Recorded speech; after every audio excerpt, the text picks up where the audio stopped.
స్థలము నుండి నీకు సహాయము చేయును, సియోనులో నుండి నిన్ను నిత్యము ఆదుకొనును. పరిశుద్ధ స్థలము నుండి నీకు సహాయము చేయును, సియోనులో నుండి నిన్ను నిత్యము ఆదుకొనును.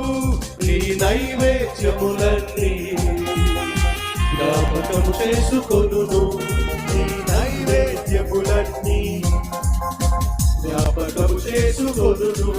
నీ దహన బలులన్నీ ఆయన అంగీకరించును. అపచార భక్తులు యెహోవా నీకు ఉత్తరమిచ్చును.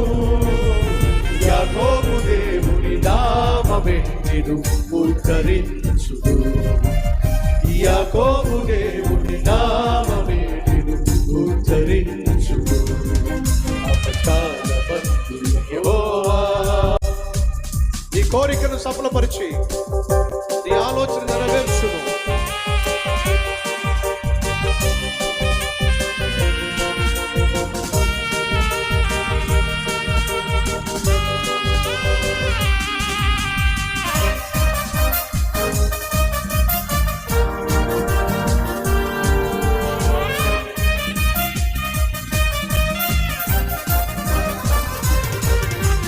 కోరికను సఫలపరచి నీ ఆలోచన నెరవేర్చును.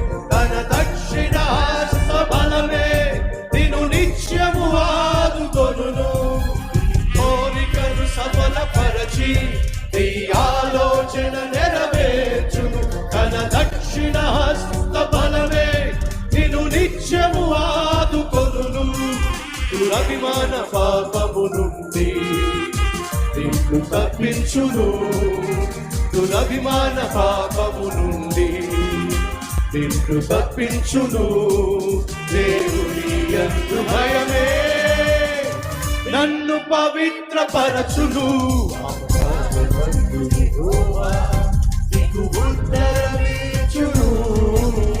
యాకోబు దేవుని నామమే ఉద్ధరించును.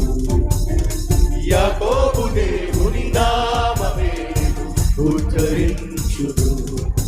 అపకారమందు యెహోవా.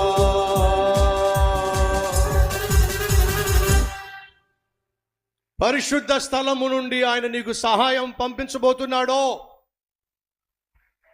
సియోనులో నుండి ఆయన నిన్ను ఆదుకోబోతున్నాడో, నీ నైవేద్యములన్నీ ఆయన జ్ఞాపకం చేసుకోబోతున్నాడో, నీ దహన బలులన్నిటినీ ఆయన అంగీకరించబోతున్నాడో, నీ కోరికను ఆయన సఫలం చేయబోతున్నాడో, నీ ఆలోచనను ఆయన చిత్త ప్రకారం నెరవేర్చబోతున్నాడో, తన దక్షిణ హస్త బలముతో నిన్ను నిత్యము ఆదుకోబోతున్నాడో, దురభిమాన పాపము నుండి నిన్ను తప్పించబోతున్నాడో, ఆయన యందు భయభక్తులతో నిన్ను నింపి పరిశుద్ధంగా జీవింప చేయబోతున్నాడో. నమ్మిన వాళ్ళు గట్టిగా చప్పట్లు కొడతారా?